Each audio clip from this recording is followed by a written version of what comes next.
नमस्कार भाइयों बहनों।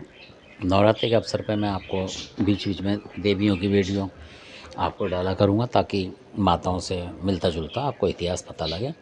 तो जो मैं अब बता रहा हूँ ये है बेलोन भवानी। तो बहुत सारे लोग पहले कह रहे थे कि बेल के पेड़ थे, वहाँ ये था वो था, तो बेल पत्र की देवी हो गई, मतलब सर्वमंगला हो गई, इस तरीके से बता रहे थे बहुत सारे। तो जो इनका इतिहास, असली जो इतिहास है, जो हम बता रहे हैं, बेलोन भवानी जो है, उनको बेलोन वो जगह का नाम था, बेला भवानी है असल में उनका नाम। और ये वही बेला हैं जो पृथ्वीराज की बेटी थी और राजपूत हैं ये भी, ये मानना पड़ेगा आपको। और अब आप कहेंगे कि जो बुलंदशहर क्षेत्र है जहाँ पे इनका वो बना हुआ है, तो पहले कोई ऐसा क्षेत्र नहीं होता था, मतलब कि इसमें पहले तो पूरा ही एक देश होता था इस तरीके से।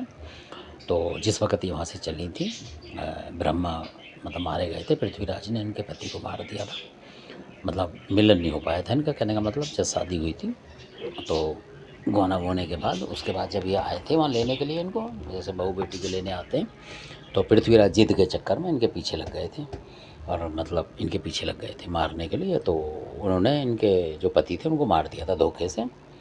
तो जब मार दिया था तो उसके बाद ये सती होने चली थी तो इस तरीके से, तो जब ये चली थी तो ये दिल्ली से ये चली थी, और दिल्ली का जो तुगलकाबाद का किला बताते हैं उसी किले के आसपास ब्रह्मा को मारा गया था। तो वहीं मारा गया था ब्रह्मा को, जो वो भी किला उन्हीं का था पृथ्वीराज का, फिर बाद में तुगलक राजा ने उसको अपना कब्जा करके बना लिया, इस तरीके की कहानी है। और लालकोट वगैरह सारे पृथ्वीराज के, बहुत दूर तक थे, जहाँ साकेत वाकेत थे सारा पृथ्वीराज के एरिए में था, बहुत दूर तक था वो किला जो है राय पिथौरा। तो उसके कुछ कुछ अंश थे जिसमें उसके बहुत सारे सामंत रहते थे। तो जब ये निकले तो इनको निकलने नहीं दिया, मतलब जो चौड़ा चौड़ा था एक इनका लड़का माना जाता, वो जो ब्राह्मणी का बेटा था वो ब्राह्मण था, तो वो भी पृथ्वीराज का ही लड़का है, क्योंकि कई शादी करी है पृथ्वीराज महाराज ने। तो ब्राह्मणी जो थी, ब्राह्मण की जो पत्नी थी, मतलब उस तरीके से, तो वो भी शादी करी थी ब्राह्मण लड़की से इन्होंने। तो वो ब्राह्मणी से पैदा हुआ था, इस वजह से उसका चौड़ा नाम था और बहुत शक्तिवान था, तो उसने ही घेरा था इनको। तो फिर इनको बड़ी वो हुई थी, अफसोस सा हुआ बेला को कि ये तो मेरा पिताजी, मतलब मेरे को ही मारने के लिए, मतलब सती नहीं होने दे रहा, ये मतलब था। तो वहाँ ये आला उदल वगैरह आगे निकल चुके थे, तो वहाँ लाखन रह गए थे उस लड़ाई में, लाखन जो वहीं रह गए थे, मतलब सतीवती कराने के लिए, क्योंकि वो छोटे थे उस तरीके से, तो उनको कि दे दिया भाई सतीवती करा के आप आना, इस तरीके से। वो बड़े थे आला उदल वगैरह, तो आला आगे निकल गए थे, तो फिर उन्होंने घेर लिया था और वहीं इनको मतलब करने लगे। तो उन्होंने, लाखन ने काफ़ी मुकाबला करा था वहाँ पे, तो फिर ये सेना भाग गई थी इनकी वहाँ से। तो बेला भवानी ने वहीं पे, मतलब बताते हैं, देखेंगे आप, आलाखंड में है ये।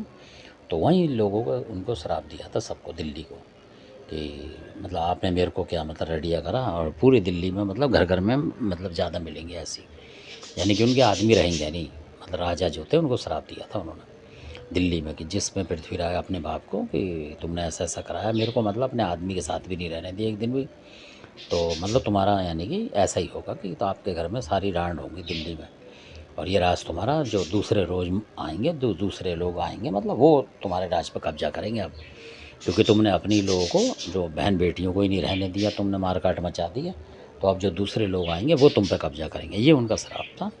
और बेला भवानी ने यही बोला था कि आज के बाद ऐसा कलयुग आएगा, अब ऐसा समय आएगा कि अब तो मैं, मतलब मेरी चली नहीं, मतलब औरत होके मेरी चली नहीं है, आदमियों ने मेरा मतलब सर्वनाश कर दिया, मतलब मांग उजाड़ दी इन्होंने। तो अब ऐसा ज़माना आएगा कि औरतें राज करेंगी इन आदमियों को, उस क्षेत्र में जहाँ बुलंदशहर है वहाँ बोला उन्होंने बेला भवानी ने, यानी कि उस क्षेत्र में बोला उन्होंने कि इस पूरे क्षेत्र में जितनी भी औरतें हैं इनके आदमी मतलब इनसे घबराएंगे, कहना का मतलब इस तरीके से बात करी थी कि औरतों का राज चलेगा यहाँ।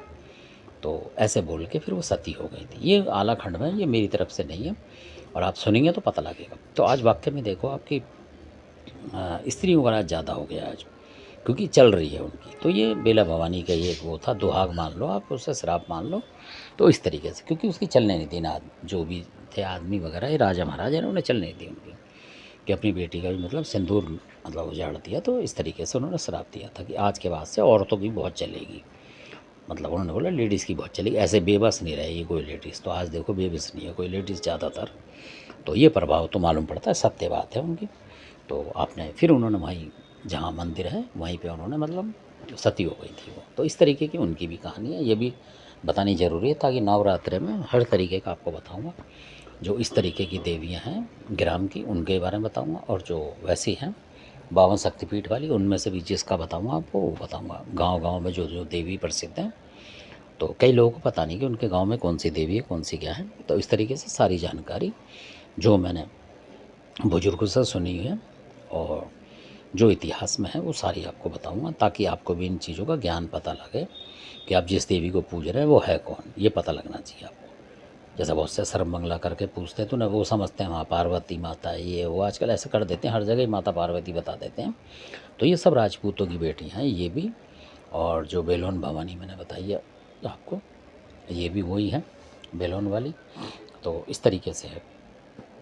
और जो चौडेरी वाली ये भी राजपूत हैं, राजपूत कन्या है ये। और रतनगढ़ में जो माता है वो भी राजपूत की बेटी थी, तो वो भी समा गई थी, तो उसके बारे में कभी बताऊँगा। ये सारी शक्तिवान हैं और बहुत ही दयालु देवी हैं। धन्यवाद, आपने वीडियो देखा। इसका अच्छा लगे सब्सक्राइब करें, शेयर करें, लाइक करें।